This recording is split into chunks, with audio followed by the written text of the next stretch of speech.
This is StoryRobot. Welcome to r/prorevenge. Our story of today is, when enough is enough, people lose jobs and go to prison. Background. This pro-revenge took place when I was in high school in the mid-2000s, a time in my country when there was much public outcry over bullying, hazing in boarding schools. A couple of students in different schools had died from injuries resulting from bullying. Other schools were rioting and burning beep. They were under increased scrutiny. It was a whole thing. Personally, my life in high school was not fun. I was a fat boy with very low self-esteem going into my first year. The bullying I experienced quickly led to a depression. I was prone to self-harm and recklessness and a bit of suicidal ideation. The thing that made high school particularly nightmarish though was the sexual abuse. Low-key comments about my sexuality from this group of about 5 boys in 4th form. They called me and my best friends gay. The social stigma associated with homosexuality here is really extreme. These boys would stalk and terrorize me. They left threatening notes under my sheets. We're going to beep you up for being a beeping gay, we're going to beeping rape you, etc. So I had only one close friend who knew what was going on. Ironically, after an entire term of convincing everyone that I was gay, this same group began sexually abusing me. I'll spare you the details, but my first year in high school was the worst time of my life. But you're not here for my sad story, so moving on. Sometime in the middle of the term, the vice principal, VP, of our school was changed due to the aforementioned public backlash from the bullying scandals. The previous VP was a decent man, but the new VP was not. He came with a well-earned reputation of being unnecessarily harsh, dishing out suspensions and expulsions like candy on Halloween. The last straw. A few weeks after the new VP came in, and I'm having an incredibly beepy week that is really battering my mind. Yes, the bullying and sexual abuse was still going on. Now, every Friday night, a group of kids used to climb through a window into the computer lab and play video games. The windows had bars on them, but a slim person could fit through. I am not slim by any definition, unless the definition is fat. Among this group of kids was this troublemaker dude in my class and my dorm with the same common name. Turns out, the VP had confused the two of us, and I was the one who was in his crosshairs. That Friday, the kids were caught. Some of them, including my namesake, managed to escape.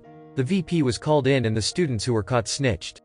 Security was sent to the dorms to bring the other culprits. Cue me being woken up at 3 a.m. in the morning and dragged to the scene of the crime to endure a beating for something I hadn't done. Corporal punishment was tacitly legal then. Now. My explanation that there is clearly no way for me to fit through the window were met with more canings. What really pissed me off was that the VP had us bring our belongings to his office at night for an inspection with the excuse of searching for stolen computer equipment. He came across my very private journal, and like the dick he was, he proceeded to ridicule me for having a diary in front of the teachers, watchmen, and the students I was bundled with. It didn't help matters that I broke down and cried in front of them. I don't think I have ever felt such humiliation in my life before. The following morning, we were suspended for 2 weeks. 2 weeks later, my parents took me back to school. I had only told them of the mistaken identity that I suspected and the wrongful accusation. They already knew about the bullying. I didn't tell them about the VP going through my diary or the sexual stuff. I was still writhing in humiliation. The VP, being the absolute bunghole that he was, had convinced himself that I was the ringleader of this group of boys, again, mistaken identity, and thus deserved extra punishment. He ordered me to clear out a large patch of weeds and overgrown grass between the rugby pitch and the hockey field, about the size of a football field, using only a slasher. Just as I'm about to head out, it starts raining and it's the middle of July, so much cold temperatures regularly dip to below 10 degrees Celsius at night. So instead of going to the field, I head to class to wait out the rain. A few minutes later, the VP barged in furious, interrupting the geography lesson. He proceeded to tear me a new one, even mentioning my private journal, and then he threatened to expel me if I left the field before I finished my punishment. Mind you, this was one of the best schools in our region. It had actually been my first choice. He proceeded to cane me again just to make his point stick. At this point I just broke. All of this punishment was due to something that I had not done. I was completely innocent, but this swipe just couldn't listen. The ridicule, the humiliation, the bullying, and the abuse all just came to a head at that point, and I decided to just beep it all to hell. So I walked out into the rain, slasher in hand, with not even a sweater. This was about 4 in the afternoon. I never returned. I think the VP never really expected me to complete the punishment. But then, I doubt he had ever met someone who decided they had no more beeps left to give either. My initial plan was to crucify him with his own words. Dusk fell with me cold and drenched, ripping up ferns from the ground. By midnight, I was shivering and crying uncontrollably and it was too dark to see beep. I still persevered and started blindly cutting the grass, driven by this mad desire to just hurt. I really didn't care who I hurt. Sure, a part of my motivation was that if I did get sick out here, the VP would be in a beep load of trouble, but there was another part of me that was just like, beep it, life beeps anyways. By midnight, I was too cold to continue. I ran out of energy and just sat down under a tree.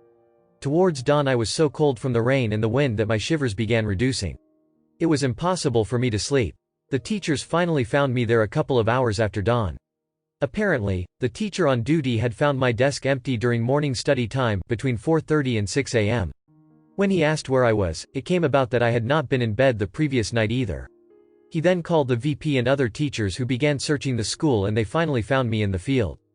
The pro-revenge. I don't know much about what happened immediately after, I was so out of it. I do remember the teachers rushed me to the school nurse, who immediately recommended I be taken to the hospital. I spent a week there due to complications, pneumonia. And a very expensive week it was, all on the school's dime. My parents were pissed as beep, and I couldn't blame them. The school's board of governors convened after my parents contacted them. The days before my parents and I were called in to speak before the board, I had the idea to just face my fears and put everything out in the open. I was just done with that school and everybody there. So on that day, in front of a group of musty old men in the boardroom, I finally shed my burden. I told them everything, my only motivation being to bury the peace of Beat VP and my tormentors. I don't think I've ever done anything that scary before. From the mistaken identity, the suspension, the punishment in the rain, the threat to expel me if decided to seek shelter, and the crown jewel the bullying and the sexual abuse, I laid it all out. I knew that would definitely get their attention. The board called my best friend, who backed me up.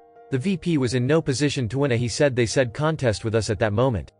The VP was fired that day. A few days later, a zero-tolerance policy on bullying was announced. I think the board was acutely afraid of finding themselves in the news for all the wrong reasons. They didn't want their school to be one of those schools, despite the fact that it was one of the worst. Over the holidays my friend told me that things got really serious after that. People didn't know why, but suddenly, any act of bullying was met with immediate and unconditional expulsion. As for the boys who had been terrorizing me, they were arrested. My dad went to the police with the threatening notes I had been receiving all year long. The school board supported us in this, on the condition that we, my parents and I, do not take the story to the media. I was happy with that arrangement. I had no desire to be the face of male rape victims. We had a few meetings with an investigator from the public prosecutor's office. A couple of months later, the office reached out, told us that the boys had pled guilty. One of them got off scot-free because his dad was some senior army guy, corruption, shaking my head.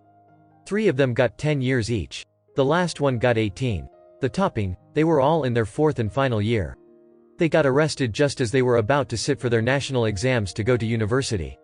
Their lives are ruined and I have absolutely no remorse for them.